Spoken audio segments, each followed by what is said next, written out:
তারপর উনি পদত্যাগপত্র সই করে সিঁড়ি বেয়ে রাইটার্স বিল্ডিং থেকে নিচে নামলেন।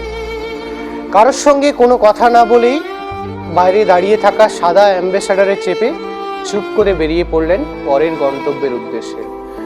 আজ বলা যেতেই পারে এত আনন্দ আর আয়োজন সবই বৃথা তোমায় ছাড়া। হ্যাঁ, কমরেডদের কাছে আজকে হয়তো তাই। আজকে রাজ্য জুড়ে বিষণ্ণতার এক পরিবেশ সৃষ্টি হয়েছে। প্রাক্তন মুখ্যমন্ত্রী বুদ্ধদেব ভট্টাচার্য ৮০ বছর বয়সে বালিগঞ্জের বাড়ির থেকেই শেষ নিঃশ্বাস ত্যাগ করলেন। এই ঘটনায় শোকস্তব্ধ চারিপাশ। কি বলছেন রাজ্যের বিভিন্ন নেতা, বিভিন্ন দলের? চলুন জেনে নিই তাহলে। কিন্তু তার সঙ্গে আমার কখনো রাজনৈতিক তিক্ততা তৈরি হয়নি। তার সঙ্গে যখন কথা হতো অত্যন্ত স্পষ্ট, সুন্দর, সৌজন্যতা রক্ষা করেই কথা হতো। একটা সামাজিক বন্ধুত্ব আমাদের মধ্যে ছিল এবং সামাজিক বন্ধুত্বটা কখনো আমরা ভাঙতে দিইনি, উনিও ভাঙেনি, আমরাও ভাঙতে দিইনি। আমরা এই কমপ্লেক্সে দীর্ঘকাল ধরে আছি। রাজনীতিতে তিনি যে কেন্দ্রবিন্দুতে ছিলেন, আমি সেই কেন্দ্রবিন্দুতে ছিলাম। আমার মনে আছে বাংলার মুখ্যমন্ত্রী বলার মতো পরিস্থিতি নয়, তবে আপনারা এসছেন, আপনাদেরও কাজের দিন।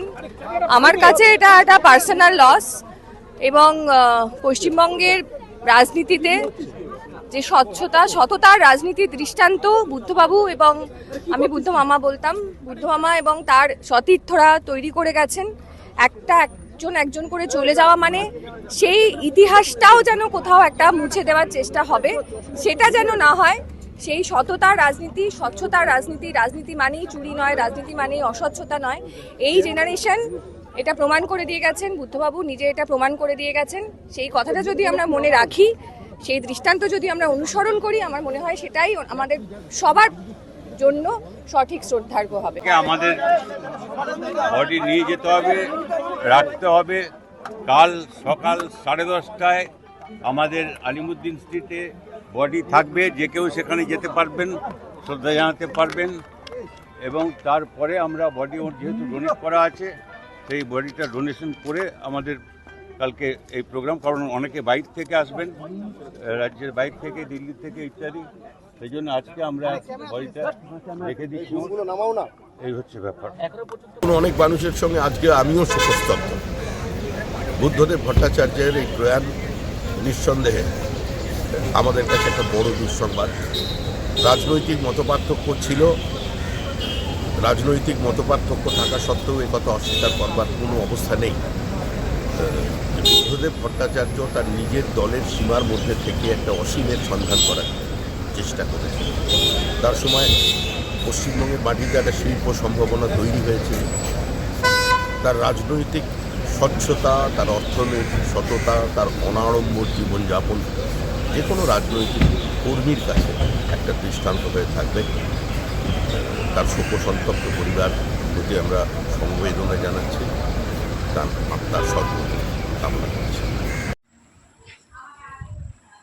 আজ সকাল 8:20 নাগাদ পশ্চিমবঙ্গের প্রাক্তন মুখ্যমন্ত্রী এবং কমিউনিস্ট পার্টির বর্ষীয়ান নেতা শ্রী বুদ্ধদেব ভট্টাচার্য পরলোক গমন করেছেন।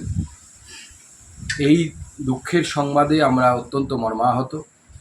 তার শোকসন্তপ্ত পরিবারকে আমার তরফ থেকে, আমার পার্টির তরফ থেকে আমি সমবেদনা জানাই। মাননীয় বুদ্ধদেব ভট্টাচার্য পশ্চিমবঙ্গের অন্যতম জনপ্রিয় রাজনীতিবিদ ছিলেন।